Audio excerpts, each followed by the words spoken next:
Hello, welcome back. I'm Rob Garner. I'm a computer programming instructor, and today I'm going to go over Chapter 2 of C++ programming today.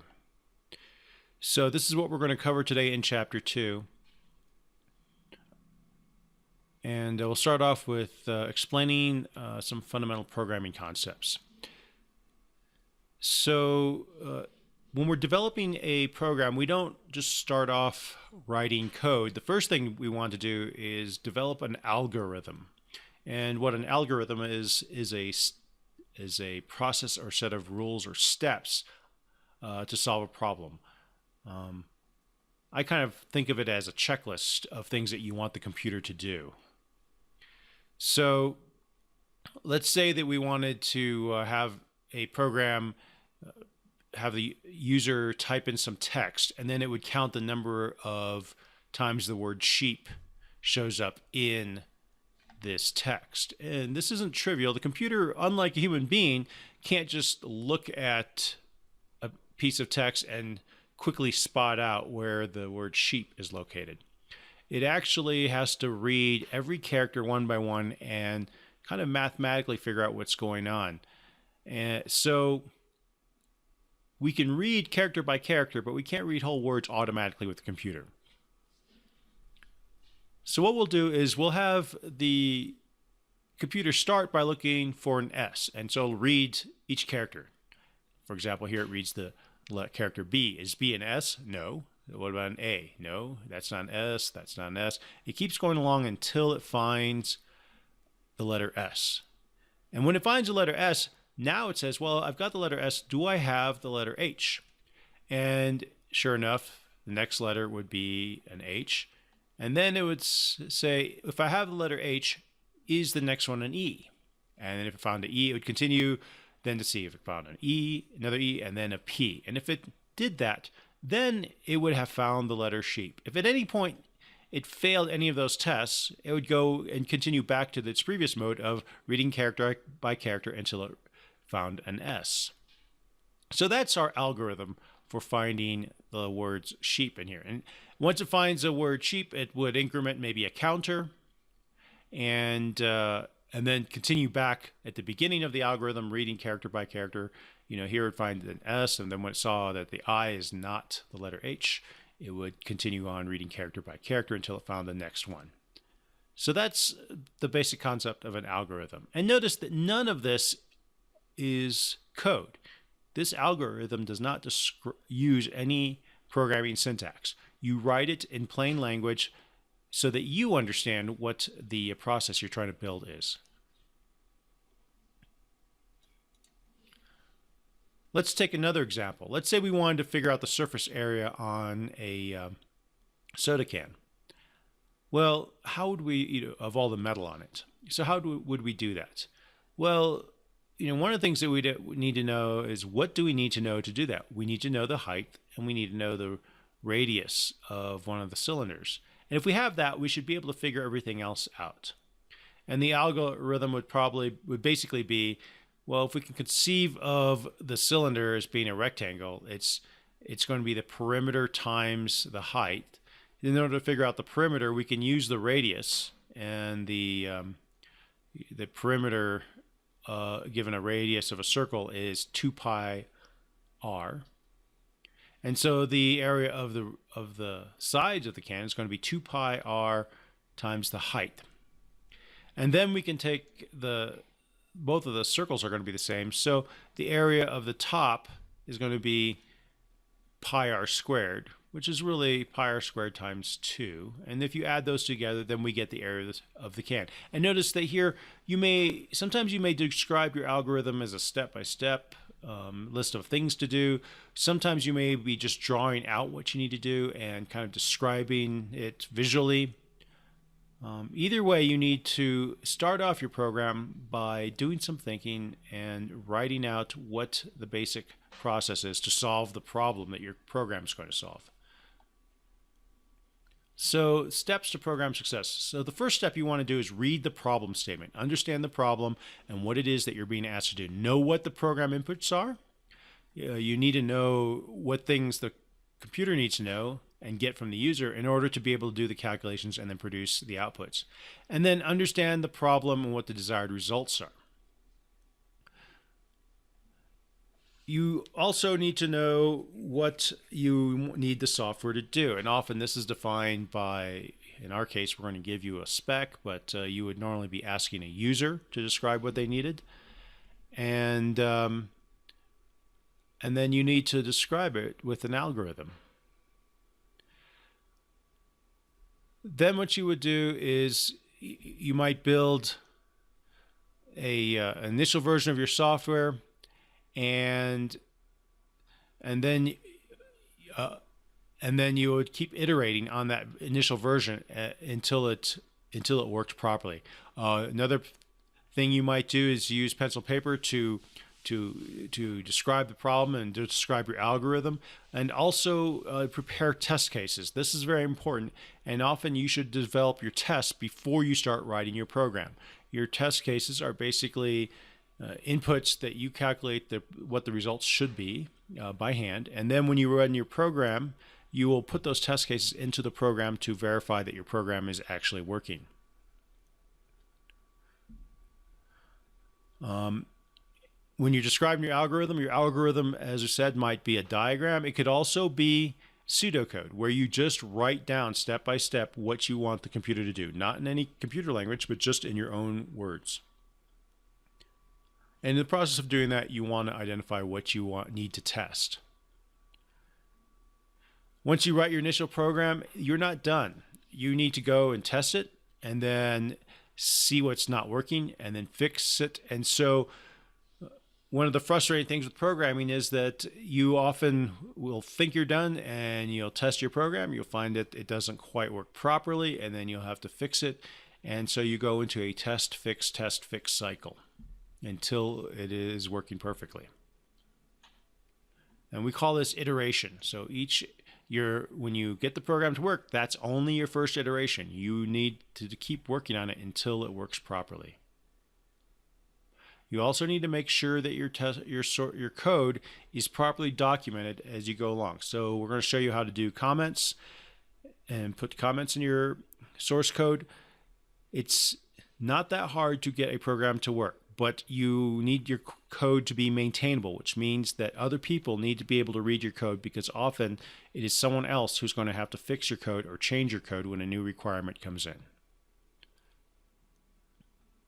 And as we said before, testing is critical to making sure your software works. It's not enough to just write code and see it work for one instance or one set of inputs.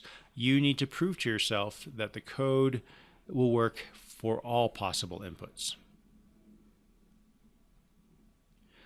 Some terminology. You may have heard some of this terminology before, but a bug is a catch-all word meaning something that causes the program to not work correctly. Usually it's an error in the code.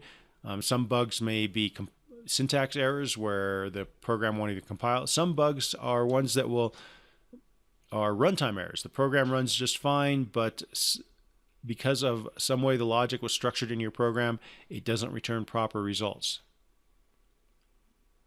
The word class represents a job description for a program component. Basically, it's a collection of code, functions and variables that describe how a particular component of a program needs to work. Code, typically it refers to the text file that you write with instructions for what the computer needs to do. Your code is what is then compiled into an executable piece of software. The compiler is the software, such as Microsoft Visual C++, or we're going to be using a Visual Studio, and it has a compiler that it uses. The compiler is what takes your text-based code and converts it into an executable. The debugger is a software tool that is used to help you debug your program. We're going to learn how to use the debugger in this course for Visual Studio. It allows you to step through your program a step at a time and see what all the variables are being set to underneath the surface. And so today, most programmers make extensive use of a debugger when writing code. The executable is what we're ultimately after. After we write our code and we compile it and we debug it and it successfully compiles, we have an executable program, a .exe program that the computer can actually run. IDE stands for Integrated Development Environment. Visual Studio is the IDE that we will use for this course. And basically, before we had IDEs, we had separate programs, to do text editing and then to do compiling and to do linking and maybe to do some debugging. But today, all of that is typically put all together into one piece of software called an IDE. It makes it very convenient, and there's a lot of features of IDEs that can make your software development faster. A linker is one of the, and you won't see a linker run explicitly in Visual Studio. It'll be run as part of the build process, but a linker will take your software and combine it with other libraries that you're using with your project. An object is in object-oriented programming is an instance of a class. So we're going to write some code called a class in second semester, and in both the first and second semester, you're going to use your class to generate objects, which will do work for you, and there will be components that you can use to do things with the computer. Object code, on the other hand, is the code that's produced by the compiler. So don't confuse object and object code. Object code is just the file that the compiler produces, and then when you link multiple object codes files together, that will be translated into the executable machine language code that you will actually run. RAM stands for random access memory, which is the memory where your variables will be stored in the computer. Source code basically is the same as code. It's the text-based file where you write the code that you want the compiler to compile. Syntax is in essence, you can think of syntax as the grammar of the computer language. Computers are not very flexible, so when we write instructions to them, we have to use very specific syntax so that the compiler can understand it. If you make slight spelling errors or you put things in the wrong order, the compiler will not work. So the compiler is very picky, and we have to use very specific syntax. How do we format a C++ program? Well, one of the things that we have to understand in C++ is that it is case sensitive. So the variable names total, all lowercase, total with a capital T, and total all uppercase are considered separate things by the compiler. So you need to pay very close attention to your capitalization. Another aspect of C++ programs are that they're written inside of functions. And a function is basically a block of code that has a name, and once we define that function, we can actually execute that function later on just by using the name and not having to repeat that code. So it avoids us from having to repeat ourselves. So how do we make a C++ project? You'll see some other demos where we'll get into more detail in this, but essentially we will start writing a text file, and it will look like this. Here we have a simple hello world program, and you'll do this as an exercise later on. Up here in green, these double slashes tell the compiler that these are comments. So we'll typically comment our program.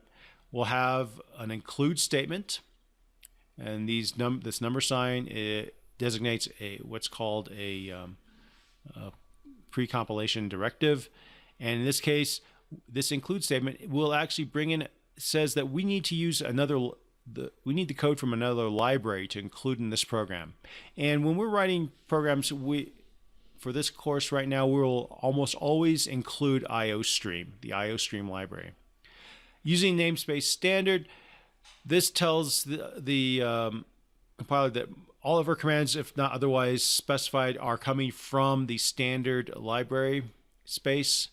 And so the cout command, if we didn't do this, you would have to have std : cout here, but this means that whenever it sees a keyword, it can look for it in this namespace. That will have to be described in a little bit more detail as we go along. Now, every program has a main function, and this section of code here is the main function. And a function, it includes a type designation. In this case, main return, we say main returns an integer. And so this function will return a number. And the name of the function, and then all functions are specified with parentheses. And in this case, with functions, we can use parentheses to pass in values, but with the main function, it doesn't take any inputs. So we have an open and a close parentheses. And then we have these curly braces, and within these curly braces, we have our block of code. And basically, the block of code are the instructions to the computer that tell it what to do when it executes this main function.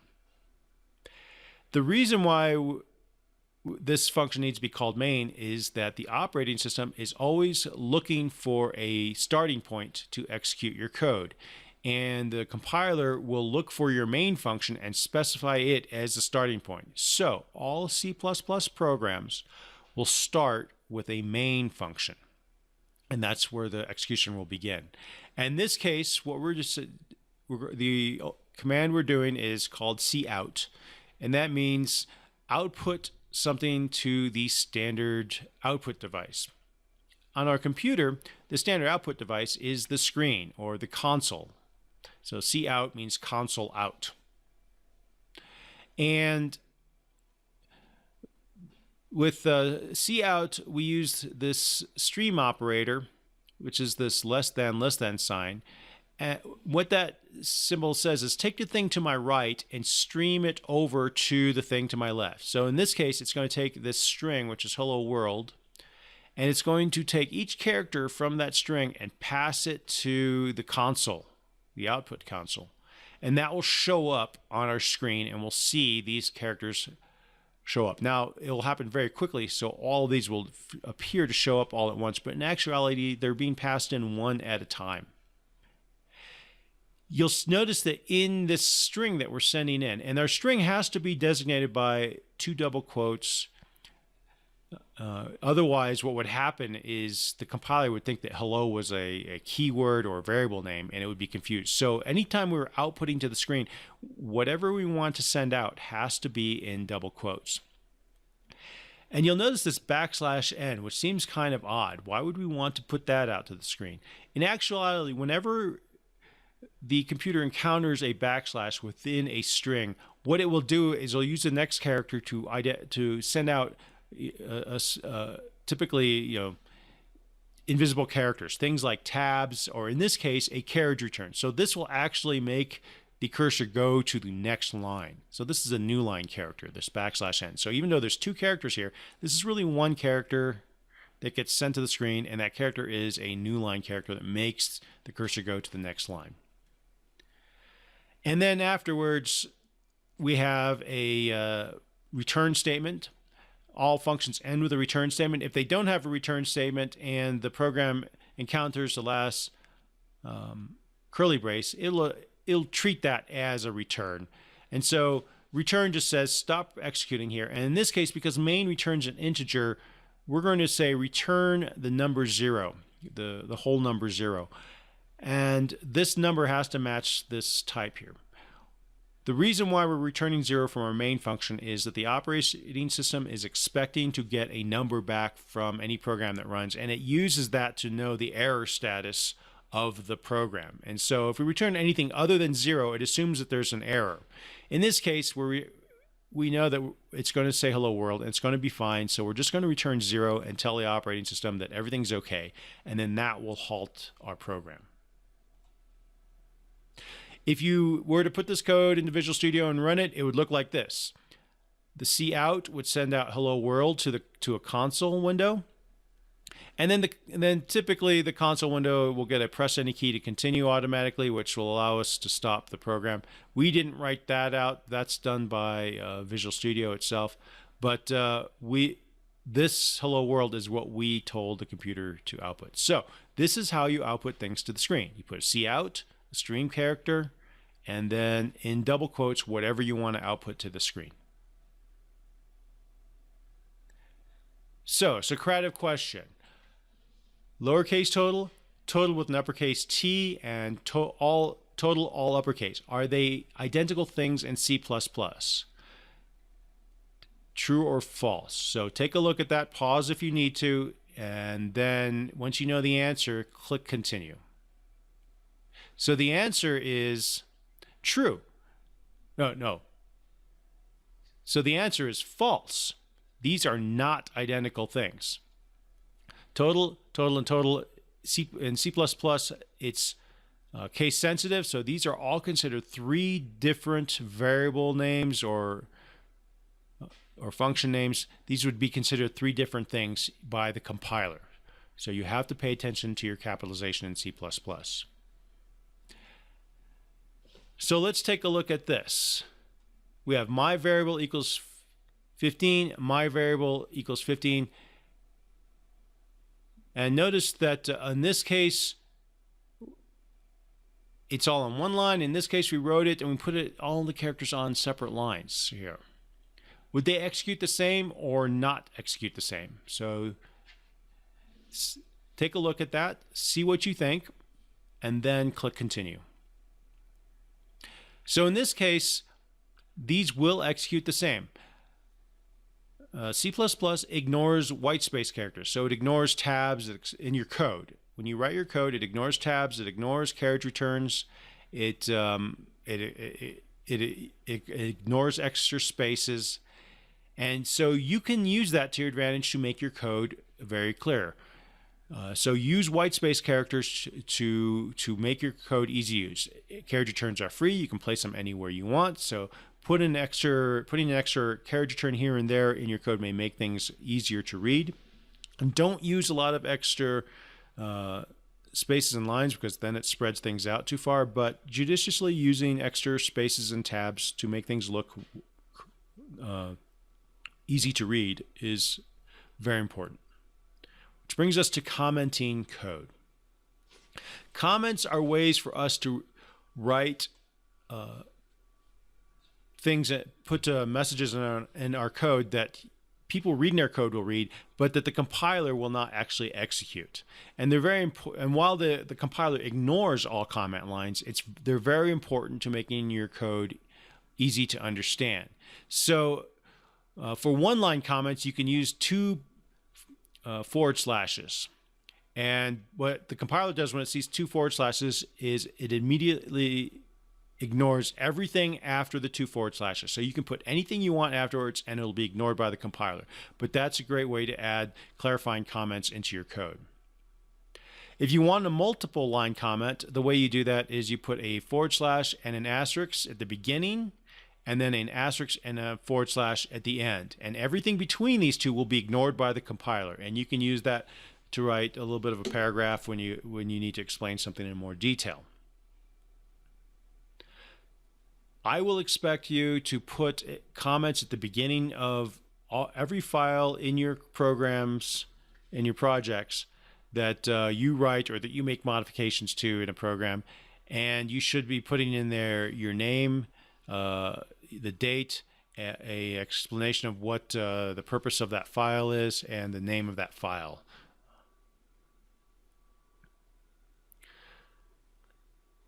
Preprocessor directives.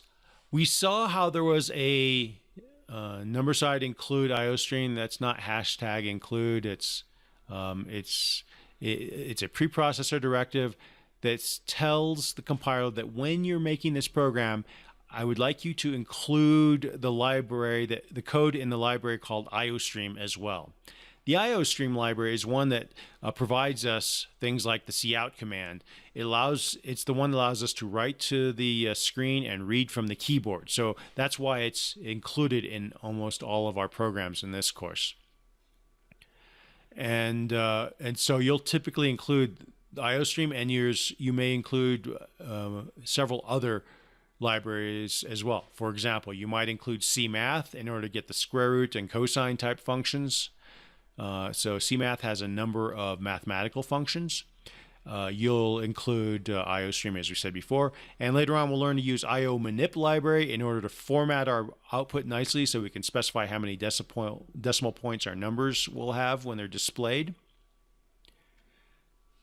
The using namespace standard statement, we saw that, and what it does is it tells the C++ compiler what namespace our commands are coming from.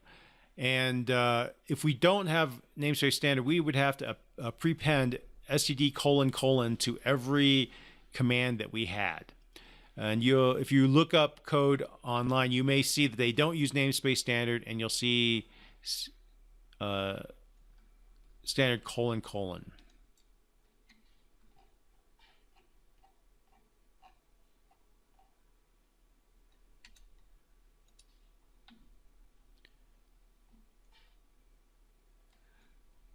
more like this.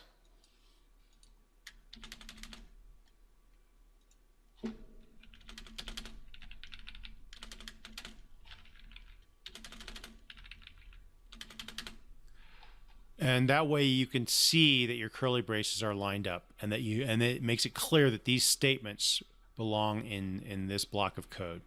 And here we have multiple cout statements. We notice that we have our \n, which designate a new line. There's a new line at the end of this whole thing as well. And so just because you have these lines in separate cout statements doesn't mean that a carriage return is placed between each one. If you didn't have these \n's, all three of these strings would be displayed on the same line. So we have to tell the computer explicitly where we want our line feeds or carriage returns to show up. And this will just display this message. Notice that we have a multi-line comment at the top and a single line comment here inside of main. And it would display this. Notice that each one ends up on a separate line, and the press any key ends up on a separate line because we had that last \n. So white space characters are defined to be spaces, carriage returns, line feeds, i.e. the enter key, tabs, vertical tabs, and form feeds. And compiler ignores all of those. So you should use those in order to make your code easy to read. So you could write this hello world like this. You notice in this main function, it's all in one line. But that makes it difficult to see what's going on. Someone might read this, and typically it'll go at some point. It'll be cut off by the window, and they may not know everything that's going on. So do not write your code like this. Put everything on a separate line. Carriage returns are free. Syntax.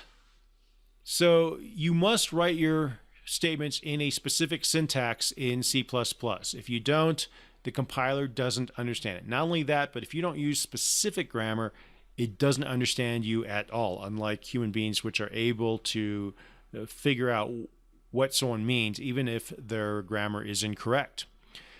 So if we're speaking English, we would say, how are you? If we're speaking German, we'd say, wie geht's dir? French, comment vas-tu? Spanish, ¿cómo está? Each language has its own syntax. Similarly, in computer programs, there's different languages. So BASIC, if we wanted to output to the screen in BASIC, we used print, all in caps, and then we put in double quotes and what we wanted to be printed. Fortran, we used the write command, and in C, we used printf. C++ uses cout. And notice there's different structures, different ways that this has to be written for those languages. In Java, it's a function call. It's system.out_println.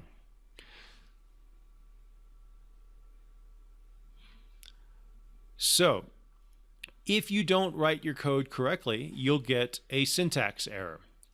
Notice that with this code, the include directive needs to be lowercase. If you wrote it in uppercase, you will get a syntax error from the compiler saying it doesn't understand that.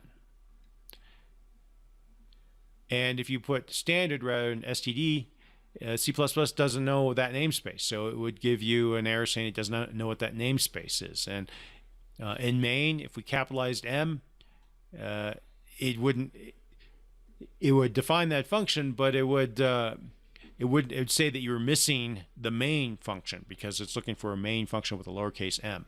Cout here we capitalize, so it'll tell you that you have these errors, and these errors will look like this in your IDE. Invalid processor command, include, and you'll notice that the commands are not always very helpful, or the error statements are not very helpful. Identifier cout is undefined. Well, what does that mean? It means that it tried to find a cout with a capital C, but it couldn't find it. Really, we would have preferred to say, hey, did you mean lowercase cout? And expected a semicolon. You're going to see this one a lot. If you're missing a semicolon, for example, here return 0 is missing a semicolon at the end, you'll see that. In your IDE, if you double click on the errors, it'll typically take you to where that error is, and you can see if it's missing a semicolon, just double click on that, go to that statement, and add in the semicolon. Programming languages have keywords, and the purpose of keywords, those are the commands that the compiler will actually do something to. Anything else is just an identifier, and it doesn't actually cause anything to happen unless it's been created as a variable or as a function name. So your keywords are your commands. And here's some examples. You don't have to start off by memorizing all the keywords. You're going to learn them by using them. But one of the things about keywords are that when you learn to declare variable names, you cannot use a keyword as a variable name because the compiler will interpret it as a command. So obviously you can't use these as variable names. So it's very important for your code to be readable, and one of the primary activities you do as a programmer is go back and fix and modify code. If the person who wrote the code did not write it very clearly and it's hard to understand, you'll be spending your time trying to figure out what the code is before you actually fix it. This actually this costs money. So what a programming shop that uses good documentation practices, writes code that is easy to read, can usually make changes very quickly. A shop which has very sloppily written code, which is hard to read, typically changes take a lot longer to implement because if the code reads like a detective novel, you have to solve the mystery of what that code does before you can actually fix anything. So you need to take pride in how your code reads, and it should have very clear comments. My usual standard is I should be able to read your code one time and understand its intent without having to go back and forth and flip around to different sections of code to understand what's going on. And the way you do that is if your code isn't clear to begin with, just by the way it's written, you need to add comments as needed to make your code easy to read. So that completes what we're going to discuss for Chapter 2. Thank you very much.